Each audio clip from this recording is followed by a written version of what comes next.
প্ৰথম কথাটো হৈছে আমি কালিৰে পৰা যেহেতু শ্বিলঙত আছো আৰু বিভিন্ন স্থানত গৈছো সেয়া লাগিলে বাতৰিৰ ক্ষেত্ৰতে হওক বা আন কামতো তেতিয়া যিসকল স্থানীয় লোক তেওঁলোকৰ সৈতে আমি মত বিনিময় কৰিছো আপুনি যদি কয় অলিয়ে গলিয়ে আচলতে এতিয়া এটাই মাত্ৰ নাম শ্বিলঙৰ বজাৰত সেয়া হৈছে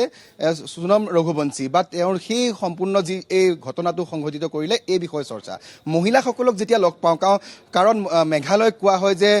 মহিলাসকলক অগ্ৰাধিকাৰ দিয়া এখন ৰাজ্য গতিকে মহিলাসকলৰ ইয়াত যিটো সন্মান সেয়া যথেষ্ট বেছি আমি তেওঁলোকৰ সৈতে কথা পাতোঁ তেওঁলোকক সোধোঁ তেওঁলোকে হতবাক হয় যে এনেকুৱা ধৰণৰ ঘটনা এগৰাকী মহিলাই নিজৰ স্বামীক যে এনেকৈ কৰিবও পাৰে সেয়া আচলতে তেওঁলোকে ভাবিয়েই তেওঁলোকৰ গাৰ নোম শিয়ৰি যায় তেনেকৈ বুলি তেওঁলোকে আমাৰ আগত জানিব দিছে আনহাতে যিটো পৰ্যটনৰ দিশটোৰ কথা উল্লেখ হৈছে তেওঁলোকে বাৰম্বাৰ কৈছে যে আমাৰ ইয়াৰ ইনকাম চ'ৰ্চটোৱে হৈছে টুৰিজিম তেওঁলোকে টুৰিজিমৰ ওপৰতে চলে গতিকে ইয়াত সাধাৰণ এগৰাকী পাণ দোকানীৰ পৰা আৰম্ভ কৰি আচলতে কেব চালক বা যিসকল টুৰিষ্ট গাইড থাকে বা যি হোটেল বা যিসমূহ ইয়াত ৰেষ্টুৰাঁ থাকে সেইসমূহত যিসকল লোক সচৰাচৰ আমি ৰাস্তাত লগ পাওঁ ফুটপাথত লগ পাওঁ বজাৰত লগ পাওঁ সেইসকল লোক খুবেই অতিথিপৰায়ণ আনকি কোনোবাই যদি কোনোবা এটা স্থানৰ বিষয় সবিশেষ সোধে যে আমুকটো স্থানলৈ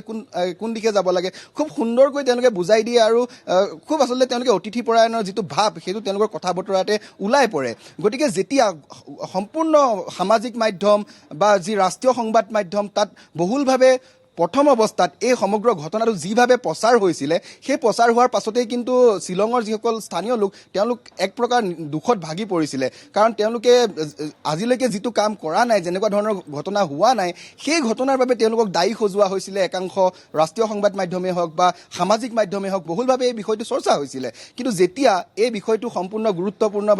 সহকাৰে যিগৰাকী মুখ্যমন্ত্ৰী তেওঁ ল'লে তেওঁ দায়িত্ব লোৱাৰ পিছত মেঘালয় আৰক্ষীক যেনেধৰণে তদন্ত কৰিবলৈ নিৰ্দেশ দিলে তাৰপিছতে দেখা গ'ল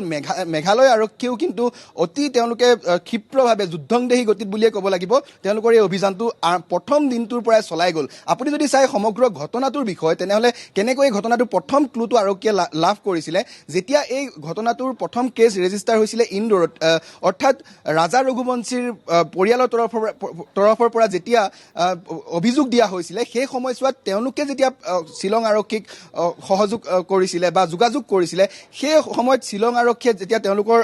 মতে তদন্তটো আৰম্ভ কৰিলে তেতিয়া প্ৰাথমিক কিছুমান তেওঁলোকে ক্লু পাইছিলে প্ৰথম ক্লু হৈছে যে কল লিষ্ট সেই কল লিষ্টৰ লগতে চিজাৰ লিষ্ট তেওঁলোকে উলিয়াইছিলে গতিকে সেই চিজাৰ লিষ্ট কল লিষ্টত বিশেষকৈ সোনম ৰঘুবংশীৰ লগত যিসকল লোকৰ খুব সঘনে সেইকেইটা দিনত কণ্টেক্টত আছিলে সেই নম্বৰকেইটা আছিলে মধ্যপ্ৰদেশ বা ইন্দোৰৰ কিন্তু তেওঁলোক আছিলে শ্বিলঙত গতিকে আৰক্ষীৰ সন্দেহটো তেতিয়াই প্ৰথম উপজিছিলে সোনমৰ ওপৰত যি কথা প্ৰথম অৱস্থাতেই মেঘালয় আৰক্ষীয়ে ইন্দোৰ আৰক্ষীক কৈছিলে কিন্তু পোনছাতে সেই কথা নাকচ কৰিছিলে ইন্দোৰ আৰক্ষীয়ে আৰু তাৰ পাছতো কিন্তু মেঘালয় আৰক্ষীয়ে নিজৰ যি তেওঁলোকে ইনভেষ্টিগেশ্যনৰ যিটো লাইন তেওঁলোকে বনাই লৈছিলে সেই লাইন এৰি দিয়া নাছিলে পুংখানুপুংখভাৱে তেওঁলোকে পৰীক্ষা কৰিছিলে এটাৰ পিছত আন এটা ক্লু তেওঁলোকে কোনোবা টুৰিষ্ট আহে তেনেহ'লে কোনোবা নহয় কোনোবা এখন লজত তেওঁলোকে থাকে কোনোবা নহয় কোনোবা এখন হোটেলত তেওঁলোকে থাকে প্ৰথম অৱস্থাত তেওঁলোকে সেই পৰ্যায়ত ইনভেষ্টিগেশ্যন চলাইছিলে